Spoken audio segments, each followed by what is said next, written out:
रामकृष्ण हरी. मी पुन्हा एकदा माऊलीच्या सेवेला आपल्या गावदेवी मंदिरामध्ये आलो आहे. हा सुरुवातीला घंटानाद, ही सुरुवात घंटानादाची.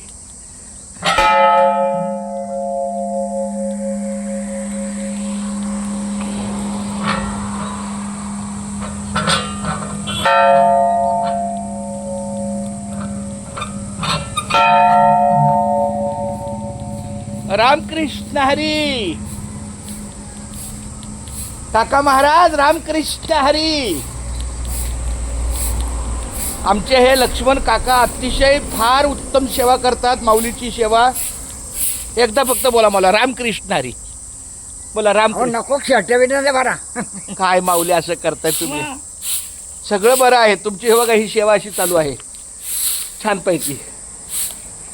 आणि इथं आता आपलं लिखाण चालू, नामस्मरण, नामसागर या ठिकाणी आपली जागा असते. खूप सुंदर. गावदेवी माता जय जय रामकृष्ण हरी.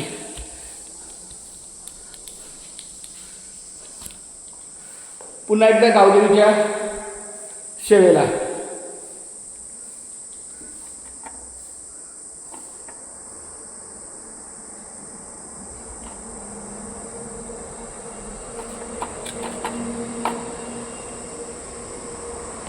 विठ्ठला केशवा माधवा. हे असं दर्शन झालं की बघा प्रदक्षिणा. रामकृष्ण हरी विठ्ठला केशवा गोविंद माधवा.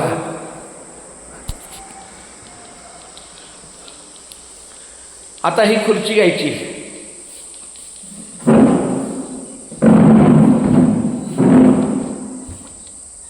खुर्ची घ्यायची आपली आणि ह्या जागेवर आपल्या नित्यनेमाच्या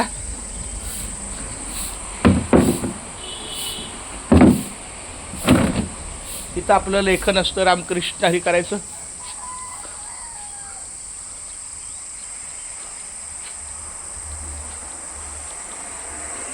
माऊली रामकृष्ण हरी. वा वा वा. काय काय काय काय असं हे पाणी आहे ना, वाचाला ओलांडत नाही. पाणी तुमच्या खालूनच चाललं. कुठे आहे? हे काय इथून तिथंच गेलं ना तुमच्या पाठीवर. नाही पण ठीक आहे. नाही ओलांडू नका फक्त सांगितलं. मग आता आता इथून जाणार कसं माऊली? ठीक आहे. तुका म्हणे सत्य कर्मा भावे सहाय्य घातलिया भय नरका जाणे. सत्य कर्माला भगवंत उभा असतो. आता तुम्ही मला सांगा, या बाजूला देव नाही का? देव सर्वस्व आहे. हा, मग तरी आपण काय बोलतो देवाला पाठ केली?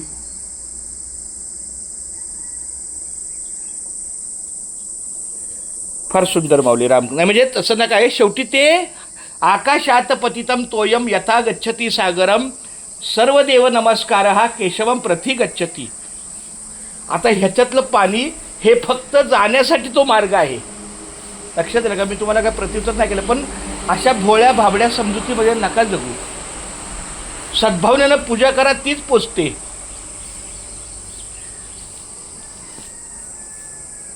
विठ्ठला केशवा माधवा पांडुरंगा पंढरीनाथा.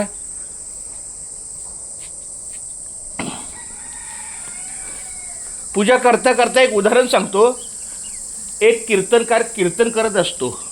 तर कीर्तन करत असताना एका शहाण्या माणसाने विचारलं, जर सगळीकडे देव बसलाय मग आम्ही हागायचं कुठं?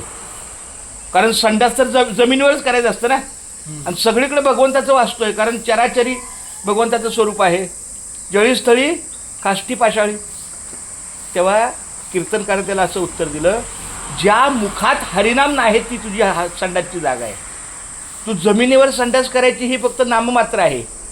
पण खरी जागा कुठली? ज्या मुखात भगवंताचं नामस्मरण नाहीये ती जागा खरी हागायची. मग तुमच्या मुखात रामकृष्ण हरी आहे ना, बस.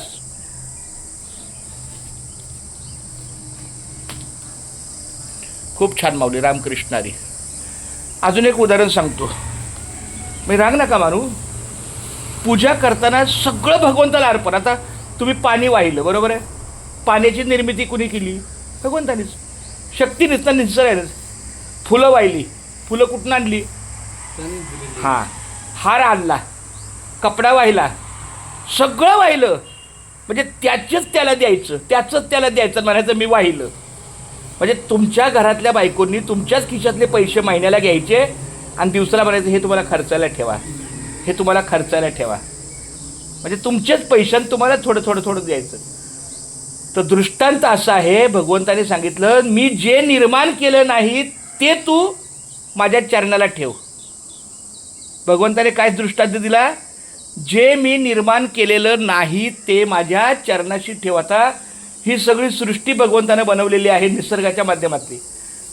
पण काय असं आहे की जे आपण तयार केलं आहे आणि त्याला व्हायचं आहे? तो म्हणजे षड्विकार. 6 विकार माणसाच्या मनामध्ये आहेत. जो माणूस जन्माला आल्यानंतर त्याच्या जन्मलेल्या प्रक्रियेनंतर ते माणसाने तयार केले.